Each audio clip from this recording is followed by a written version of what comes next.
Amazon থেকে চলে এলো ঘড়ি রাখার বক্স। এটা আমি একটা ভিডিও দেখেছিলাম একজনের, তাই ওর অনেক ঘড়ি বাইরে পড়ে আছে, তাই তোমাদের দাদাভাই বলছিল অনেক দিন ধরে যে একটা ঘড়ি রাখার ঠিক জায়গা। আমি বললাম এরকম বক্স পাওয়া যায় গো অ্যামাজন থেকে। এ দেখো, জাস্ট একটু আগে দিয়ে গেল, 12টা ঘড়ি এর মধ্যে রাখা যাবে। এ দেখো, লেদারের ওপরটা খুবই সুন্দর। তোমরা দেখতে পারো, যাদের ঘড়ি রাখার জায়গা চাই তারা অ্যামাজনে দেখো পেয়ে যাবে। এই থাকটা পুরো তোমাদের দাদা ভাইয়ের, এ দেখো, আর এইখানে হচ্ছে 4টে আমার। এখনো জায়গা খালি আছে 2টো।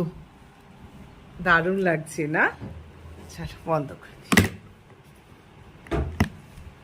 ওয়াও, সুরক্ষিত হয়ে গেল। চিকেন থাই কারি নিয়ে চলে এলাম।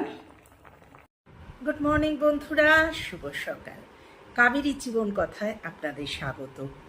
আজকে বন্ধুরা ডেইলি ব্লগে আমি কিন্তু একদম অন্যরকম একটু খাবার দাবার দেখাবো আর কি। লাঞ্চ আর ডিনারটা খুবই সাধারণ এবং খুবই ইউনিক।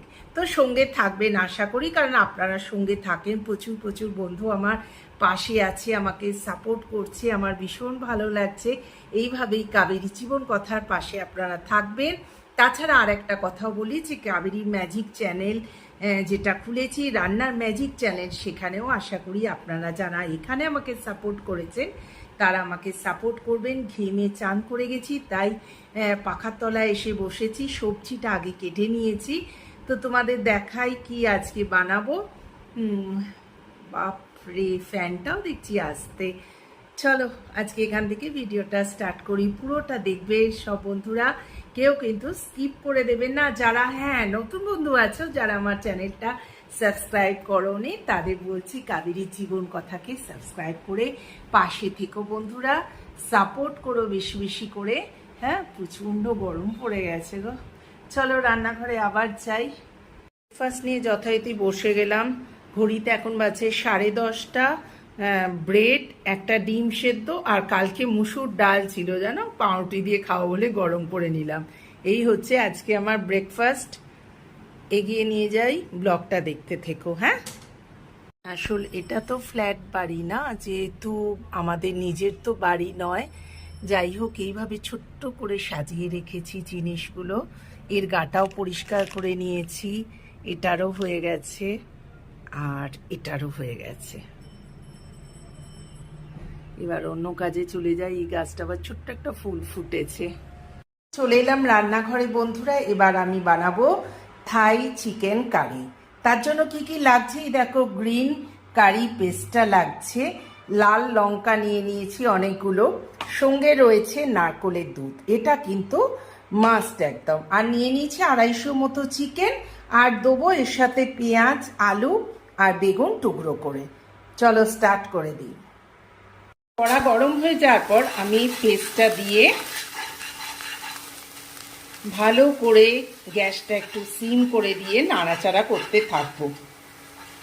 তারপর একে একে সবগুলোই আমি এর ভেতর অ্যাড করে দেবো।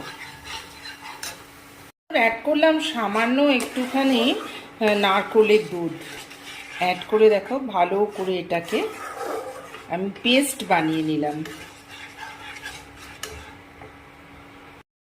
আমি আলু টুকরো করা, বেগুনের টুকরো আর পেঁয়াজের টুকরো সব একদম কোনো কিছু না ভেজে একদম সরাসরি এতে অ্যাড করে দিলাম। দিয়ে আবার চলবে খানিকক্ষণ নাড়াচাড়া।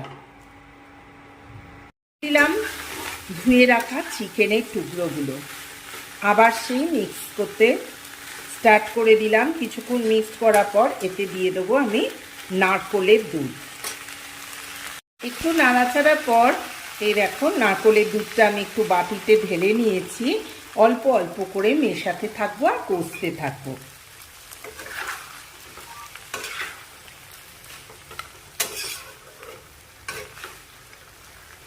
চিকেন থাই কারিটা কেমন লাগলো জানাবে, আর বেশি বেশি করে কাবেরী জীবন কথা ডেইলি ব্লগ যেটা, সেটা তোমরা শেয়ার করে দিও। আজকে রান্নার ওপর দিয়ে ডেইলি ব্লগটা দিচ্ছি, দেখো। নারকোলের দুধটা মেশানোর পর ভালো করে নাড়াচাড়া করছি। কি সুন্দর একটা গ্রিন কারি পেস্টের গন্ধ আসছে। নাড়াচাড়ার পর আর একটু নারকোলের দুধ দিয়ে ওপরে কেটে দিলাম লাল লঙ্কা, একটু চাপা দিয়ে দিই, তো হয়ে যাবে আমার গ্রিন থাই চিকেন কারি। হয়ে গেল আমার গ্রিন চিকেন থাই কারি। সঙ্গে রয়েছে স্যালাড। চলো লাঞ্চ করে নিই, ঘড়িতে এখন 2:30 বাজে। গুড ইভিনিং, শুভ সন্ধ্যা বন্ধুরা। খুব সুন্দর একটা জায়গায় ঘুরতে এসেছি। এখন ঘড়িতে 7:30 বাজে। খুব সুন্দর একটা জিনিস তোমাদের সাথে শেয়ার করছি, চলো। দেখো কি সুন্দর জায়গায় আমরা বসে আছি, পুরোটাই বাঁশ দিয়ে তৈরি। খুব সুন্দর একটা বসার জায়গা, খুব সুন্দর চাঁদ উঠেছে। দেখো সামনে ফোয়ারা, দারুণ লাগছে। সন্ধেটা কাটাতে একটুখানি ঘুরু ঘুরু আর কি বলতে পারো, ভীষণ সুন্দর।